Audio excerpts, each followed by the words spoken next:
creative friends. I am Shannon from Shannon Studio, and I'm going to be talking about creativity, and hopefully you'll join me and share some of your thoughts as well. We talk about creativity tips, not actual artwork yet or actual creating it yet, because there's a lot that goes on before we make the art. Hi, Trisha. So today in Sweden, I went to a museum, and this is the first time that I've been disappointed in a museum in Sweden. And I just was expecting something else. I went with a couple other gals, Jean and Margarita, and we went, and I think we all thought it was going to be something else. It says, oh, Trisha says, and Raylyn, we are together. This is a star party. Trisha, Raylyn, and I served together in church, and after we were released from serving together, they call it a release, we started doing star parties. Star parties were our initials for our names, Shannon, Trisha, and Raylyn, so S-T-A-R. So we haven't lived in the same state for years and years, but we would try to get together every once in a while, and now we're doing it virtually. Raylyn, I just love you too. Haven't seen you in forever, but I still follow along with what you're up to. Raylyn's one of the creatives people I know as well. Yeah, Raylyn and Trisha are awesome people. Okay, I got off track there, but so we went to this museum today, and it was just like this one. Trisha says yes, the star party. It was plaster cast statues, and they just, not that I have anything against plaster casts, but they just weren't that good. I mean, yeah, it wasn't. I mean, it was fun because I got to be with some people, but it wasn't what we were looking at. So yeah, the honeymoon had to have a little glitch here where I went to a museum and it wasn't as good as I thought it was going to be. Trisha says, we are working on a candy window pine tree. Okay, I'm going to have to digress a little bit more. Candy windows. In Salt Lake City, they used to do display windows in candy, and they would do these spectacular things. And Raylyn had always wanted to do that sort of thing. And when Salt Lake City stopped doing them, Catherine Allen in Provo, who was an art director for the community, that wasn't the right title, but she decided to start them, and Raylyn was right there with her starting them for the city of Provo. So the city of Provo down their main street windows, display windows, and make them out of candy. And Raylyn was the queen of making these candy windows. And I got to do some, and we would drag people into it to have the experience with us. And it was great fun, but it was also so much work and testing, you know, what candies would melt with certain glues, or just, it's this big old thing, you know, you just think, oh, I'm going to do a little display window, but no. So I didn't know you were doing that. Are you doing it for a particular thing, a particular window, a project? But anyways, so that went on about 7 years in Provo, and it was really a great thing. So yeah, I could talk about that kind of stuff tonight, but I do have a specific topic I'm going to talk about. This topic is a little bit, can move a little bit into the professional realm. You definitely have to develop this if you're going professional, but it's just nice to develop it even if you're not. So with that said, it's about Trisha says Murray City has a display. Oh, nice. And of course, Raylyn is involved. That's great. I told you she was the queen. Okay, so personal style. Personal style is what we're going to talk about today. And it's also called your signature style. And it's like your own fingerprint, your own, you know, just like when you write. And I realized that a long time ago with the way I would shop. My aunts would shop. They would go shopping, and they'd go, oh, this looks like Graham, or oh, this looks like Chris, or, oh, this looks like Leslie. You know, it would just be it was their style. Out their clothes because of what they put together all the time and what they wore. So it's the same sort of concept, just putting it into art. And I think it's really hard for people to kind of wrap their head around what's my style, and a lot of people struggle with finding what their style is, especially because at first, a lot of times in the beginning when we're learning things, we copy other people, which is great. You learn how they do things, and we're going to talk about copying later, but it's a great thing. And so, but there's a lot of times people never make that transition into their own style. They stay in that copying, which is fine if that's what you want to do. But if you want to start to move forward to create something that's more uniquely you, then there's some things you can probably do to kind of pull that out a little bit easier. In the book Creative Calling, they go so far as to say you will never reach the next level as a creator if you don't develop a personal style. And as a professional, you absolutely have to, at some point, tease that personal style out of you. It's like your own little special sauce. It's where you will. So for me, I can look in a magazine, I can go scroll through Instagram or on Pinterest or something, and I can just glance and see something and go, oh, that's so-and-so, or oh, that's so-and-so. Because I've looked at their art and their style has evolved so much that it's like their signature and they're one of a kind. And so that's the kind of thing where you want people to be able to recognize you without saying your name, without having, anybody tell them it's you. So let's see. There's a few things I think that you can do to bring it out. Well, first off, it's authenticity comes to mind when you're doing this. And authenticity just means it's not false, it's not fake, it's not forced.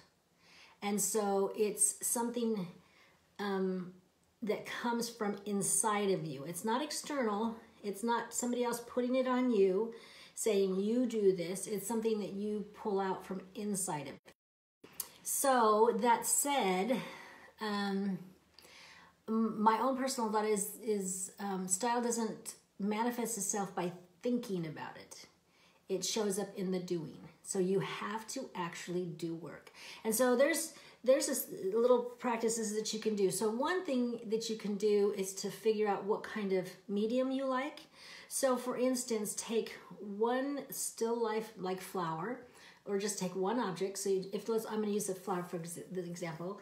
And I'm going to take this same flower and I'm going to paint it or draw it and use all kinds of different mediums. So I will do charcoal and oil pastel, ink, alcohol ink maybe, and watercolor, acrylic, oil, and pencil. So I will one object and do it in all those different mediums.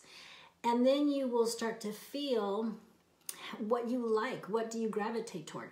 So for me, I hate charcoal. I mean, I will do it. I love how it looks, and I can do it if it's a certain pencil, but not even, but because it just like when it goes across the page, it's like, it's like that chalkboard. Oh, it just like makes my whole body tense up because I can't stand the way it feels in my hand. I can't stand the way it feels on the paper. So it was like when I tried that and I had to do assignments, it was like, I'll never do this again if I can help it. It just doesn't feel right. So doing that exercise and maybe doing it with several objects over a period of time, you're going to start to see, oh, I like this medium. It flows, it feels good, it excites me. And then others are going to go, nope, can't do that. So that's one way, is to take different mediums and try something out with the same object. So then you can see also how how it looks and what you're coming across with. Do you like it? Raylan's medium is candy. I love that. Trisha says Raylan's medium is candy. Yeah, she actually has a few more mediums she's really good in, but yeah, I would say she's a little, like I said, queen of candy. Queen of the candy windows. Mine is purple and batik. That's how I say it, batik? Yeah. Yeah, I thought it was purple and green. Is that right? And bluish, blue, green, and purple. Yes. Okay. So another thing is to participate in some of these challenges that you find online, like Inktober, where they do something for every day, or there's several challenges out there. And if you don't want to do a challenge, just you personally sit down and draw for fun for 30 days and put out art pieces. And you do the same art piece for several days, but just consistently draw for 30 days with the purpose of putting out as much work as you can. Because I think you need to have 30 to 40 pieces of work. So first off, so that's the second thing. Consistently put out some work over a period of time. 2 months, 3 months, but at least 1 month. Then when you have 30 to 40 pieces, Tricia says, yes, green and blue. Batik is the fabric type I love for quilting. Isn't it that dyed fabric where it's like tie-dye, but not quite. That's what it reminds me of. So, so when you get 30 or 40 pieces, let me see. Let me look at my list. Do projects. Oh, and when you do projects first, before I get to the 30, 40 pieces, when you do things you love, that you've excited, that it's been sitting in the back of your mind, but you haven't had the time or whatever, but some things that excite you, that you go, oh, I can't wait to do that. Because you want to create, when doing this personal style search, you want to create from a place of excitement, or curiosity, or something that just moves you. Not just, I gotta do this. You want something to put some of you in there, some feeling in it. So, okay, so things you love. Okay, so now then you have the 30 or 40 pieces. Then you can start to pull them, lay them all out, and see what the consistencies are. Are there consistencies that you see in type of subject, or in or anything? What consistency do you start to see in that body of work? And you can add to this body of work that you have out here things you've already done. So work that you've already previously done, just put it all together and start to categorize it. Are there like things? Or are there things that you really love out of this group of artwork, that you just go, I love this. And this I don't like so much, and you put it over here, and this I love, and this one, Or, then you start to look at it and say, like I said, the theme, is there a certain theme that keeps coming up that I didn't even realize? But now that I have all this artwork out here, I start to see that. What felt really good when I was doing it? Which pieces around here that felt so good when I was doing it? So you start to see and hopefully pull out some of these things from this body of work that you've done. Let's see, what else on my little list? Okay, if you don't do it by, I put on my little notes. If you don't buy it, you don't do it, you don't engage in it, then don't create it. Don't create things because you see somebody else create things and it's cool. You are going to have to separate yourself from the pack. It is so fun. My Instagram is pretty much only creative people, and I love looking through there because it inspires me, but I don't want to just copy somebody else or be somebody else. And we have to struggle with that, because sometimes we look at what somebody else is doing and we go, oh, that's so cool, I want to do that, and I can maybe do that. But you have to go, is that who I really am? Would I ever do that if I had not seen this person's artwork? Would I ever engage in that had they not said, try this, do this, you should do this? So you have to really be independent, just like the definition is like somebody who acts independently. I got hair in my mouth. Okay. Let's see and here, so personal experiments, exploration, taking a time, a period where you succinctly go after this. I think there's a quote from Creative Calling. The deliberate cultivation of your signature style should be a key priority in your journey. Focus until you develop it. So it's not, you can like drag it out and it will manifest itself over time. But, how long do you want it to manifest? Do you want a year, 2 years, 3 years?